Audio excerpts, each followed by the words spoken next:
Hello friends, welcome in smart education academy. Friends, आप लोग जानते हैं कि हमारा जो भू-आकृति विज्ञान है या फिर कह लीजिए जियोमॉर्फोलॉजी है वो कंप्लीट हो चुका है। तो जियोमॉर्फोलॉजी के बाद आज मैं आपके लिए क्लाइमेटोलॉजी स्टार्ट कर रहा हूँ।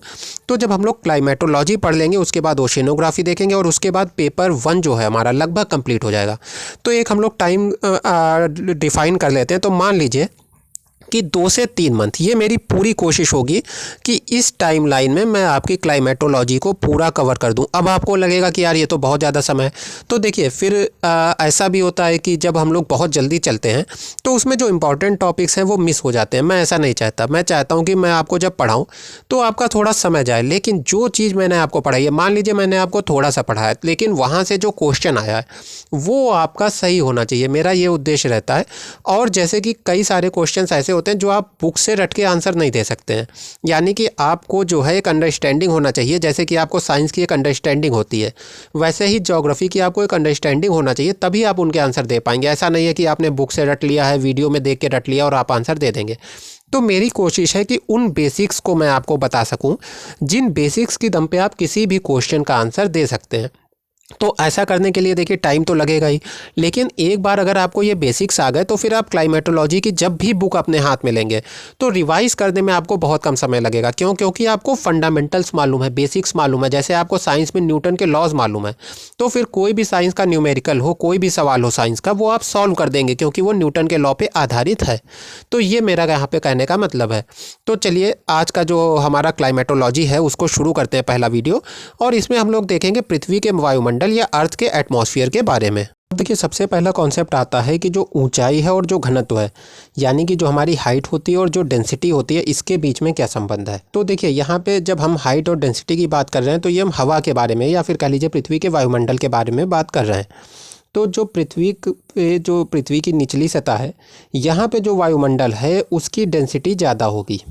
और जैसे जैसे हम ऊपर जाएंगे, मान लीजिए कि हम एक पहाड़ पे जा रहे हैं, तो पहाड़ पे जितना आप ऊपर पहुंचते जाएंगे हवा की जो डेंसिटी है या कह लीजिए जो हमारा वायुमंडल है उसकी जो डेंसिटी है वो वैसे वैसे कम होती जाएगी। यानी कि नीचे से ऊपर जाने पे जो हमारी डेंसिटी है वो कम होती जाती है। जब हम नीचे से ऊपर की तरफ जा रहे हैं तो डेंसिटी कम हो रही है, या फिर कह लीजिए ऊपर से नीचे आने पे जो डेंसिटी है या फिर जो घनत्व है वायुमंडल का वो बढ़ता जा रहा है। तो हाइट और डेंसिटी का ये संबंध हो गया। अब इसके बारे में थोड़ा सा हम लोग समझ लेते हैं।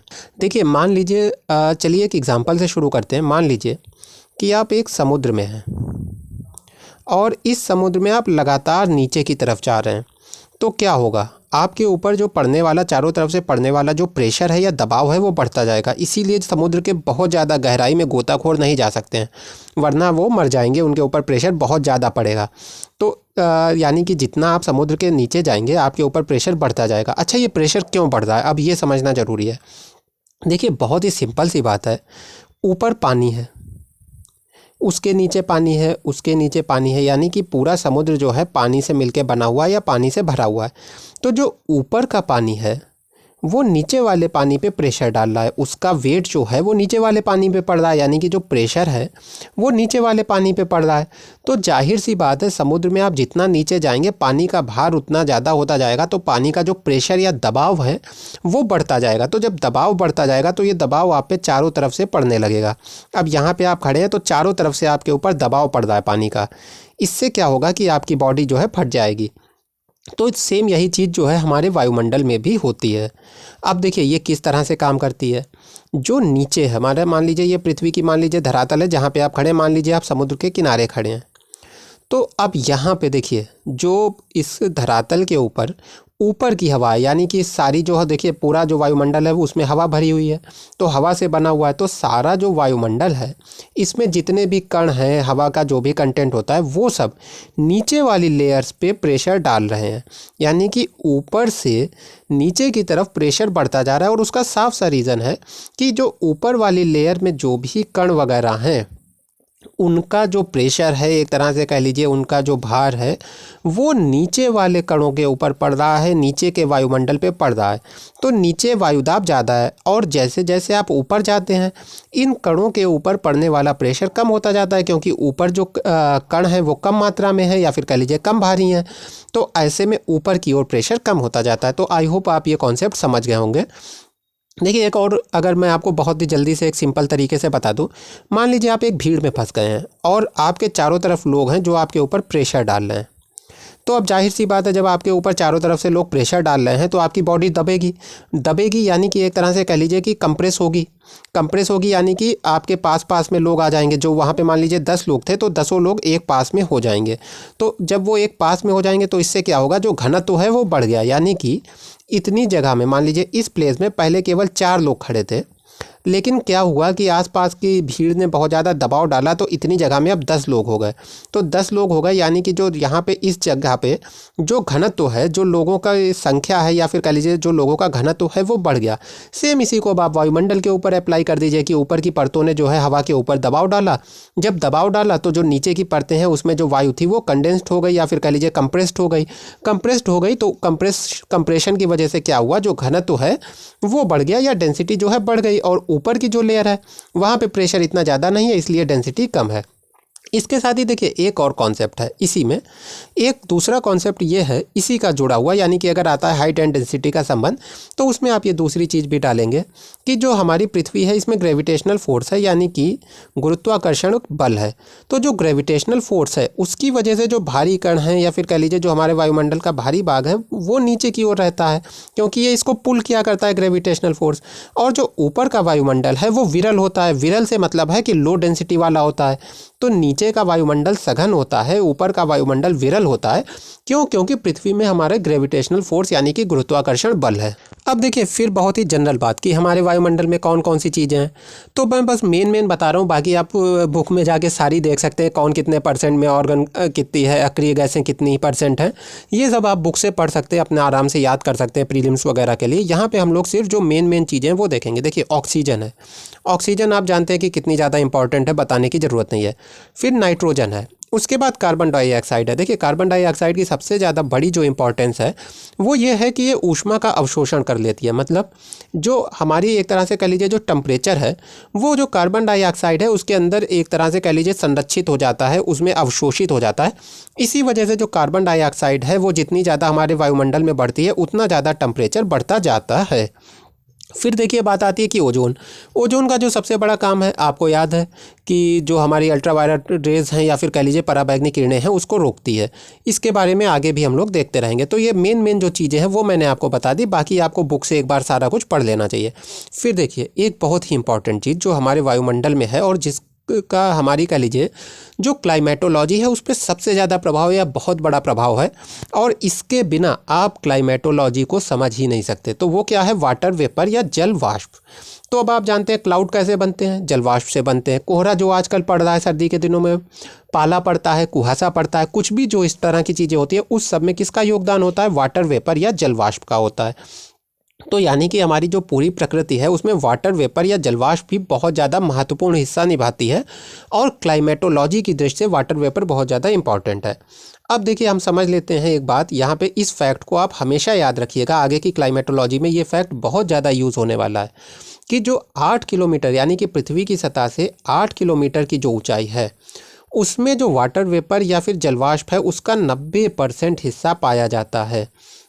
यानी कि मान लीजिए कि पूरे वातावरण में, मान लीजिए चलिए बहुत ही सिंपल कर देते हैं कि 100 ग्राम मान लीजिए पूरे वातावरण में जलवाष्प है, तो जो 90 ग्राम जलवाष्प है वो 8 किलोमीटर की ऊंचाई तक ही पाई जाती है। इस फैक्ट को आप रट लीजिए।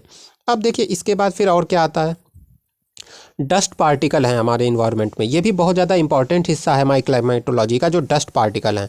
तो डस्ट पार्टिकल जो हैं हमारे जो क्लाउड वगैरह बनते हैं उसमें भी अपना योगदान निभाते हैं, यानी जो संघनन वगैरह की प्रक्रिया होती है उसमें भी योगदान निभाते हैं। अच्छा देखिए डस्ट पार्टिकल में केवल ये मत समझिएगा कि धूल के कण, इसमें और भी चीज़ें आ जाती हैं, चाहे वो देखिए कार्बन के कण हों या फिर जो हमारे जो फूल होते हैं उनसे जो पराग कण निकलते हैं वो हों। तो ये सारी चीज़ें भी डस्ट पार्टिकल में आ जाती हैं। अब देखिए डस्ट पार्टिकल से क्या क्या होता है, हम लोग वैसे तो इसको बहुत ही डिटेल में देखने वाले हैं कि ये चीज़ें कैसे काम करती हैं, लेकिन यहाँ पे कुछ सिंपल सी चीज़ें जो अगर प्रीलिम्स में पूछ ली जाए तो आपको समझ में आ जाए। तो पहले तो मैंने बता ही दिया क्लाउड के बनने में ये योगदान निभाते हैं, आगे देखेंगे कैसे। इसके साथ ही देखिए रिफ्लेक्शन होता है, यानी कि जो प्रकाश के किरणें हैं उनको ये परावर्तित कर देते हैं। स्कैटरिंग होती है, यानी इनकी वजह से जो हमारी प्रकाश की किरणें हैं वो बिखर जाती हैं। और सिलेक्टिव स्कैटरिंग होती है, जिसकी वजह से जो हमारा आकाश का रंग है वो नीला दिखाई देता है। इस तरह की जो साइंटिफिक प्रोसेस होते हैं वो सेलेक्टिव स्कैटरिंग या वर्णात्मक प्रकीर्णन के कारण होते हैं। तो ये डस्ट पार्टिकल्स का योगदान हो गया। अब देखिए हम लोग आगे थोड़ा सा ये देख लेते हैं कि हमारा जो वायुमंडल है, यानी कि हमारी कह लीजिए जो पृथ्वी के ऊपर का वायुमंडल है, इसकी संरचना कैसी है। तो इसमें आप लोग पहले भी पढ़ चुके होंगे कि अलग अलग लेयर्स होती हैं। उन लेयर्स के बारे में हम लोग देखेंगे। और देखिए यहाँ पे मैं इस टॉपिक को बहुत ही शॉर्ट में आपको बता रहा हूँ, जितना शॉर्ट में बताया जा सकता है।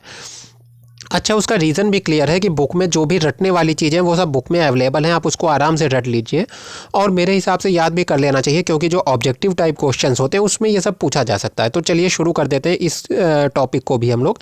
तो देखिए जो पहली परत है पृथ्वी के वायुमंडल से जब आप ऊपर की ओर जाएंगे तो जिसे पहली परत हम लोग कह सकते हैं वो है ट्रोपोस्फियर। हिंदी में क्या कहेंगे, क्षोभ मंडल। तो हिंदी में हो गई क्षोभ मंडल, इंग्लिश में हो गई ट्रोपोस्फियर। तो जो ट्रोपोस्फियर या क्षोभ मंडल है, अब देखिए इसकी जो हाइट है वो डिफरेंट स्थानों पे डिफरेंट होती है, यानी अलग अलग जगहों पे अलग अलग होती है। तो किस तरह से, देखिए जो हमारे पोल्स हैं या ध्रुव हैं उसके ऊपर इसकी हाइट होती है 10 किलोमीटर केवल, यानी पोल्स के ऊपर जो ट्रोपोस्फियर या क्षोभ मंडल है उसकी हाइट कम होती है। जबकि जो हमारी इक्वेटर या फिर कह लीजिए कि हमारी भूमध्य रेखा है उसके ऊपर जो हमारी ट्रोपोस्फियर या क्षोभ मंडल है इसकी हाइट ज़्यादा होती है, ये होती है 18 किलोमीटर। तो पोल्स पे हाइट होती है 10 किलोमीटर, इक्वेटर पे हाइट होती है 18 किलोमीटर। अब देखिए जैसे जैसे इस लेयर में आप नीचे से ऊपर की ओर जाएंगे टेम्परेचर गिरता जाएगा। किस तेज़ी से गिरेगा, 6.5 डिग्री सेल्सियस पर किलोमीटर की तेज़ी से ये टेम्परेचर गिरता जाएगा। यानी आप नीचे से ऊपर जा रहे हैं तो आपको लगेगा कि तापमान में कमी आ रही है, आपको सर्दी लगना शुरू हो जाएगी। और किस तेज़ी से, हर किलोमीटर पे 6.5 डिग्री सेल्सियस। अच्छा देखिए इसका कभी कभी हमें एक उल्टा भी प्रभाव दिखाई देता है जिसे हम लोग कहते हैं टेम्परेचर इन्वर्जन या तापमान व्युत्क्रमण।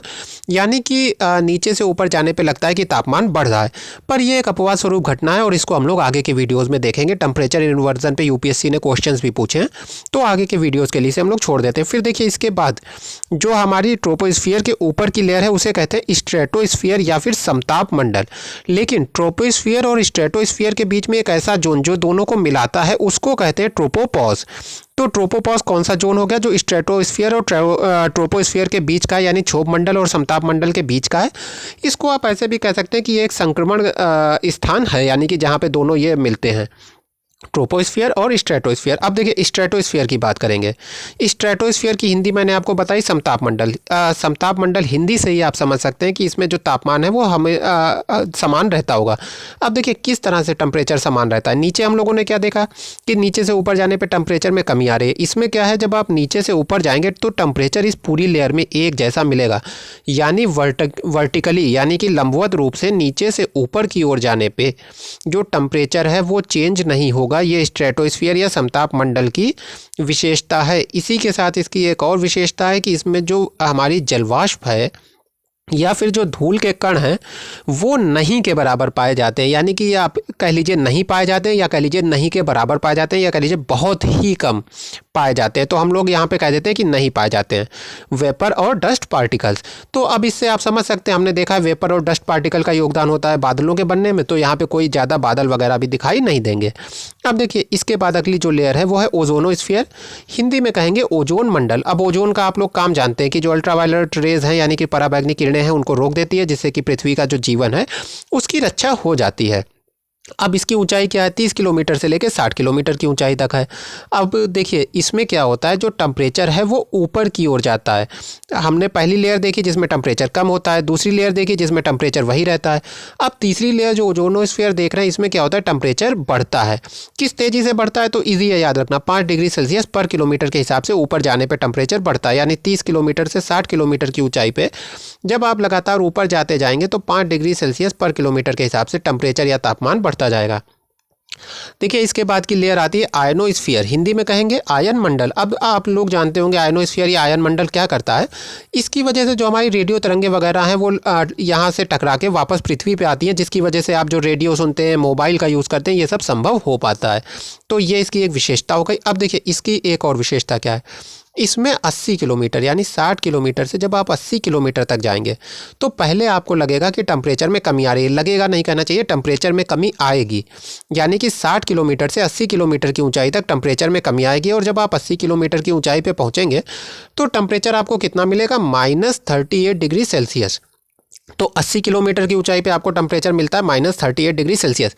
लेकिन यहाँ से टेम्परेचर फिर से बढ़ना शुरू हो जाता है। तो ये इसकी एक खास बात है कि 80 किलोमीटर की ऊंचाई तक इसमें जो है टेम्परेचर में कमी आती है और 80 किलोमीटर के ऊपर से जो टेम्परेचर है वो फिर से बढ़ना शुरू हो जाता है। तो जब आप 95 किलोमीटर की ऊंचाई पे पहुँचते हैं तो आपको टेम्परेचर मिलता है 10 डिग्री सेल्सियस, और जब आप 2500 किलोमीटर की ऊंचाई पे पहुँचते हैं आपको टेम्परेचर मिलता है 700 डिग्री सेल्सियस, यानी 700 डिग्री सेल्सियस। तो इसमें हम लोगों ने क्या खास बात देखी, एक बार मैं आपको रिवाइज करा देता हूँ कि 80 किलोमीटर की ऊंचाई तक जाएंगे जब आप, तो टेम्परेचर में कमी महसूस होगी। उसके ऊपर जब आप जाएंगे, 80 किलोमीटर से ऊपर जाएंगे, तो टेम्परेचर बढ़ना शुरू हो जाएगा। 80 किलोमीटर पे -38 डिग्री सेल्सियस, 95 किलोमीटर पे 10 डिग्री सेल्सियस, 2500 किलोमीटर पे 700 डिग्री सेल्सियस।